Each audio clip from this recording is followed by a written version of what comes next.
아침에 출근하려 문을 열고 나가서 가장 처음 보는 것은 어떤 것인가요? 우리 집 문 앞이나 옆집 문 앞, 복도에 쿠팡 로켓 프레시 박스가 놓여있는 광경을 많이 보셨을 겁니다. 지금도 제주도를 비롯해 우도 등 부속 섬까지 로켓 배송 서비스를 제공받고 있어서 다른 택배사는 4일에서 길게 일주일까지 걸리는 배송 시간이 쿠팡 덕분에 다음날에 받아볼 수 있게 되었죠. 심지어 24년 3월 쿠팡은 전국 5천만 인구가 주문 하루 만에 식료품과 생필품을 무료 배송 받을 수 있는 시대를 열겠다고 했습니다. 그렇다면 머지않아 사람들이 찾아가기 힘든 우리가 알고 있는 자연인들도 쿠팡으로 식료품과 생필품을 받아볼 수 있겠죠. 이처럼 쿠팡은 우리 삶에 굉장히 밀접해 있는데요. 2024년 10월 기준 쿠팡은 3,200만 명이 이용 중인데요. 우리나라 대부분이 쿠팡을 이용하고 있다고 해도 과언이 아닙니다. 하지만 처음엔 쿠팡을 보고 다들 걱정이 많았습니다.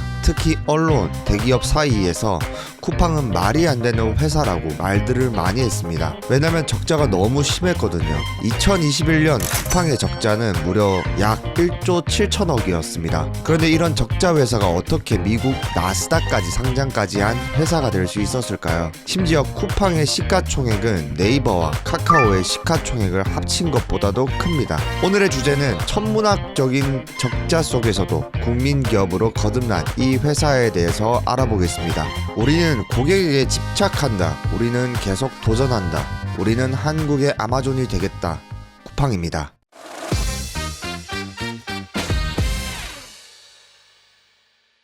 쿠팡의 창업자 김범석 의장은 서울에서 태어났지만 어린 시절 부모님을 따라 미국으로 이민을 가게 됩니다.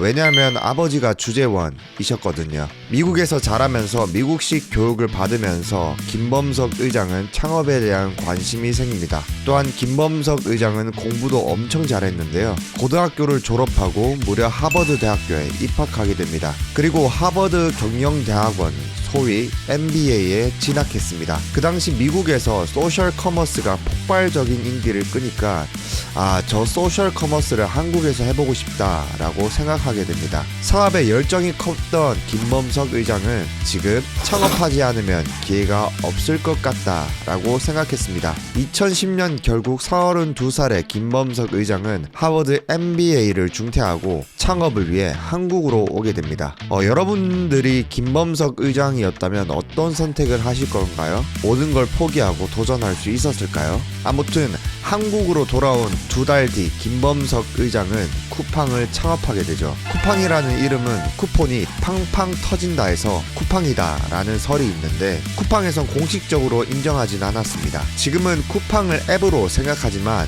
그때는 웹사이트 기반이었습니다. 또한 쿠팡의 사업도 지금 우리가 생각하는 쿠팡과 많이 달랐는데요. 김범석 의장은 미국의 그루폰이라는 회사처럼 되는 게 목표였습니다. 그루폰은 미국의 소셜 커머스 사이트였는데 소셜 커머스 사이트는 공동 구매를 해서 소비자들이 싸게 살 수 있는 사이트였는데 예를 들어서 패밀리 레스토랑 식사권, 수영장 입장권 등을 공동 구매해서 본래 값보다 더 싸게 살 수 있었는데 그 당시 아직 공동 구매를 하는 소셜 커머스 사이트는 많지 않았기 때문에 쿠팡은 한 달 만에 회원수 4만 명을 돌파하고 5달 만에 무려 100만 명을 모아서 소셜 커머스 사이트 회원수 1위 업체가 됩니다. 하지만 쿠팡이 유명해지자 소셜 커머스 사이트가 우후죽순 수백 개가 넘게 생기게 됩니다. 마치 탕후루가 유행하면 집 근처에 탕후루 가게가 엄청나게 많이 생기고 마라탕에 유행하는 지금 우리 주변에 마라탕 가게가 많이 생기는 것처럼요. 그래서 쿠팡도 경쟁이 굉장히 치열해졌습니다. 조금이라도 마케팅을 안 하면 곧바로 뒤처지게 되는 레드오션이 돼버렸죠. 그 와중에 김범석 의장은 진정한 사업가의 면모를 보여줍니다. 기술과 혁신 시장의 속도가 빨라지고 있다. 승자와 패자가 더욱 빨리 갈리고 있다. 그래서 초기에 실수 비용을 줄이는 게 중요하다. 그래서 내 실수 말고 남의 실수에서 빨리 배우는 게 효과적이다 라는 말을 하게 됩니다. 그 당시엔 고객들의 컴플레인, 불편사항 등 고객의 의견은 크게 중요하게 생각하지 않았습니다. 오히려 진상이라고 생각하고 대꾸조차 해주지 않았죠. 하지만 김범석 의장은 업계 최초로 환불 정책을 시행합니다. 소셜 커머스 쿠폰은 기한이 지나면 사용하지 못했는데 그런 경우도 환불을 해줬죠. 또한 돈도 안 벌리는 콜센터 규모도 대폭 늘립니다. 고객들이 불만이나 불편사항을 그때그때 대처하고 피드백하기 위해서였죠. 김범석 의장은 이 치열한 경쟁에서 살아남고 더 멀리 가려면 남들이 하는 실수에서 배우자라고 말했는데 고객에게 집중하지 않고 고객 한 사람 한 사람을 중요하게 생각하지 않게 생각하는 것 자체가 남들이 하는 큰 실수라고 생각했기 때문에 환불 정책이나 콜센터 규모를 늘린 이유였습니다. 지금의 쿠팡과 많이 닮아있지 않습니까? 그때의 초심이 지금까지 잘 이어져 온 것이죠. 그래서 1년 만에 회원수가 무려 500만 명이 됩니다. 근데 여러분, 쿠팡 하면 어떤 게 제일 먼저 떠오르시나요? 맞습니다. 주문하면 다음날 바로 오는 로켓 배송이 제일 먼저 떠오르실 겁니다. 이 로켓 배송도 비하인드 스토리가 있습니다. 2013년 8월 어떤 고객이 해외 출장을 앞두고 신발을 주문했습니다. 여러분도 그런 경험 있으실 거예요. 중요한 자리를 가는데 새 옷, 새 신발을 신고 가면 깔끔해 보이고 좋은 첫인상을 남길 수 있을 것 같은 그런 경험 말이죠.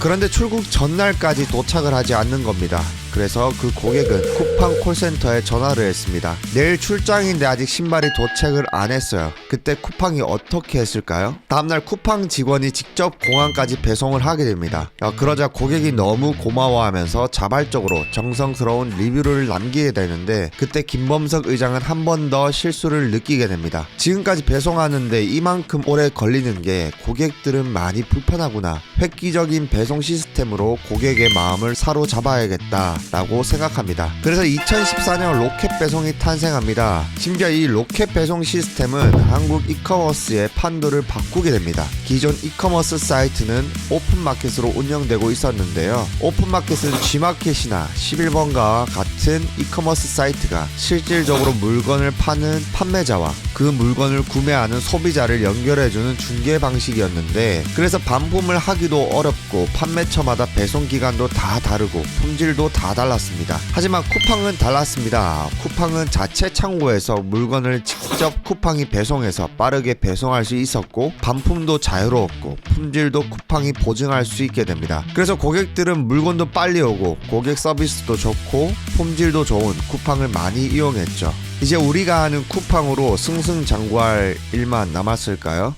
전혀 아니었습니다. 쿠팡이 로켓 배송을 하려면 물류센터를 구축해야 하고 그 안엔 물류창고, 분류 시스템, 인건비, 배송기사 등 물류 시스템을 만드는데 엄청난 비용이 필요했습니다. 또한 이 물류센터가 한 곳에만 있으면 전국으로 로켓 배송을 할 수 없었기 때문에 여러 곳에 지어야 해서 천문학적인 돈이 필요했죠. 심지어 쿠팡의 사업 모델은 싸게 팔고 배송을 빠르게 하는 방식인데 이 구조는 수익을 남길 수 없는 구조였죠. 왜냐하면 팔면 팔수록 그 로켓 배송 시스템을 유지하는 비용이 더 컸기 때문이죠. 그래서 아까 언론이나 대기업에서 말도 안 되는 회사다, 곧 망할 회사다 라고 말한 이유가 지금 이 이유였습니다. 더 심각한 건 쿠팡의 로켓 배송을 이용하는 사람이 많아지자 대기업 경쟁업체도 본격적인 출혈 경쟁을 시작하면서 가격을 낮추기 시작합니다. 그래서 쿠팡은 원래 수익을 남길 수 없는 구조였는데 가격 경쟁까지 가게 되니까 적자는 더 심해졌습니다. 쿠팡의 매출은 점점 더 늘고 있었지만 2015년에 영업손실이 5,400억 원이 넘었고 2017년에는 무려 영업손실 6천억 원을 넘겼으며 심지어 2018년에는 매출이 4조 5천억까지 늘었는데 영업손실이 1조 1천억 원에 달했습니다. 주변에서는 쿠팡이 망할 날이 얼마 남지 않았다라는 소리까지 나오게 됩니다. 정말 힘든 시기를 보내고 있었던 쿠팡이 이제 심장이 거의 멎어갈 때쯤 기적적으로 구세주가 등장하게 되는데 과연 누구였을까요? 바로 제1교포 3세 일본 최대의 IT 기업 소프트뱅크의 손정일 회장. 고객에게 집착하는 자세를 감명 깊게 본 손정일 회장은 2차례에 걸쳐서 무려 300억 불을 투자하게 됩니다. 하나로 약 3조 6천억 정도였습니다. 이 투자금을 미천 삼아서 경쟁사가 각광을 받던 새벽 배송 서비스까지 뛰어듭니다. 새벽 배송 서비스에서 그동안 배송의 노하우를 유감없이 발휘하기 시작하는데요. 여기서 멈추지 않고 쿠팡이츠로 배달 서비스까지 사업까지 뛰어들어서 과감하게 사업을 확장하게 됩니다. 그러던 2019년 코로나19 대유행이 찾아오게 됩니다. 사람들은 집 밖에 나갈 수 없게 되었고 활동에 제한이 생겼습니다. 전 세계의 경제가 휘청거리던 안 좋은 분위기에서 쿠팡은 빛을 발하게 됩니다. 이러한 상황에서 쿠팡은 이미 준비가 되어 있었고 기반을 깔아놓은 쿠팡은 오히려 큰 기회였습니다. 2019년 매출은 7조 원을 넘겼고 회원수가 무려 1,500만 명, 그 중에서 매달 회비를 내는 로켓 와우 회원이 500만 명이었고 2020년 매출은 13조 원을 돌파하게 됩니다. 심지어 쿠팡은 뉴욕 나스닥에 상장하며 46조 원 이상의 기업 가치를 기록하고 시가총액은 62조 원, 경쟁사인 이마트의 시가총액은 1조 7천억 원, 롯데쇼핑은 1조 5천억 원입니다. 이 엄청난 업적을 이루는데 불과 15년밖에 걸리지 않았다면 여러분은 믿겨지십니까?